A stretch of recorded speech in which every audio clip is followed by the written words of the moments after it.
अंग्रेजी हुकूमत के दौर में काला पानी की सज़ा की खबरें आप आज भी सुनते होंगे। आखिर ऐसा क्या था इस सज़ा में जो आज भी चर्चा का विषय बनी हुई है? क्यों इसे क्रूरतम श्रेणी में गिना जाता था? आइए जानते हैं। लेकिन इससे पहले आप अपने छोटे भाई के चैनल को सब्सक्राइब करना ना भूलें, साथ में बेल आइकन को दबाकर ऑल इन पर प्रेस जरूर कर दें। अंडमान निकोबार द्वीप समूह पर बनी सेल्युलर जेल आज भी काला पानी की दर्दनाक दास्तां सुनाती है। आज भले ही इसे राष्ट्रीय स्मारक में बदल दिया गया हो, लेकिन बटू केशव दत्त और वीर सावरकर जैसे अनेक सेनानियों की कहानियां सुनकर आज भी रोंगटे खड़े उठते हैं। सेल्युलर जेल भारतीय इतिहास का एक काला अध्याय है। भारत जब गुलामियों की बेड़ियों में जकड़ा था, अंग्रेजी सरकार स्वतंत्रता सेनानियों पर कहर ढा रही थी। हजारों सेनानियों को फांसी दे दी गई, हजारों को तोपों के मुँह पर बांधकर उड़ा दिया गया। कई तो ऐसे भी थे जिन्हें तिल तिल कर मारा जाता था। इसके लिए अंग्रेज़ों के पास हथियार के नाम पर सिर्फ एकमात्र नाम जिनकी जुबान पे आ रहा था वो था सेल्युलर, यानी काला पानी की सज़ा। इस जेल को सेल्युलर नाम इसलिए दिया गया था क्योंकि यहाँ एक कैदी को दूसरे कैदी से बिल्कुल अलग रखा जाता था। जेल में हर कैदी के लिए एक अलग सेल होती थी। यहाँ का अकेलापन कैदी के लिए सबसे भयावह मंजर साबित होता था। यहाँ कितने भारतीयों को फांसी की सज़ा दी गई, कितने मर गए, इसका कोई रिकॉर्ड नहीं है। लेकिन आज भी जीवित स्वतंत्रता सेनानियों के जहन में काला पानी शब्द भयावह जगह के रूप में बसा है। यह शब्द भारत की सबसे बड़ी और बुरी सज़ा के लिए एक मुहावरा बना हुआ है। अंडमान की पोर्ट ब्लेयर सिटी में स्थित इस जेल की चार दीवारी इतनी छोटी है कि इसे आसानी से पार किया जा सकता है, लेकिन यह स्थान चारों ओर से गहरे समुद्री पानी से घिरा हुआ है। यहाँ से सैकड़ों किलोमीटर दूर पानी के अलावा कुछ भी नज़र नहीं आता। यहाँ का अंग्रेज सुपरिटेंडेंट कैदियों को अक्सर कहता है कि जेल दीवार इरादतन छोटी बनाई गई है, लेकिन यहाँ कोई ऐसी जगह नहीं है जहाँ से आप बाहर जा सकें। सबसे पहले 200 विद्रोहियों को जेलर डेविड बेरी और मेजर जेम्स पैटिसन वॉकर की सुरक्षा में यहाँ लाया गया। उसके बाद 737 विद्रोहियों को कराची से लाया गया। भारत और बर्मा से भी यहाँ सेनानियों की सज़ा के बतौर लाया गया था। सुदूर द्वीप होने की वजह से यह विद्रोहियों को सज़ा देने के लिए अनुकूल जगह समझी जाती थी।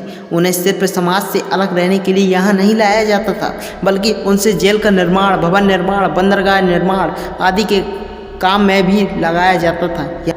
यहाँ आने वाले कैदी ब्रिटिश शासकों के घरों का निर्माण भी करते थे। 19वीं शताब्दी में जब स्वतंत्रता संग्राम ने जोर पकड़ा, तब यहाँ कैदियों की संख्या बढ़ती गई। सेल्युलर जेल का निर्माण 1896 में बनना प्रारंभ हुआ और 1906 में निर्माण कार्य पूर्ण हुआ।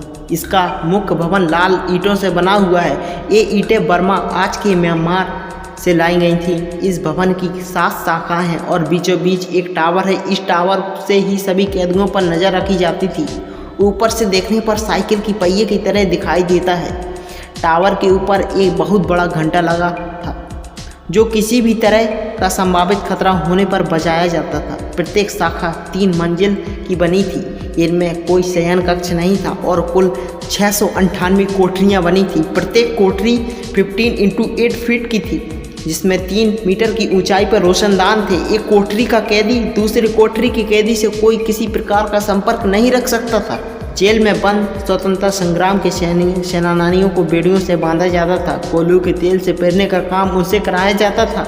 हर कैदी को 30 पाउंड नारियल और सरसों के तेल का पेरना होता था।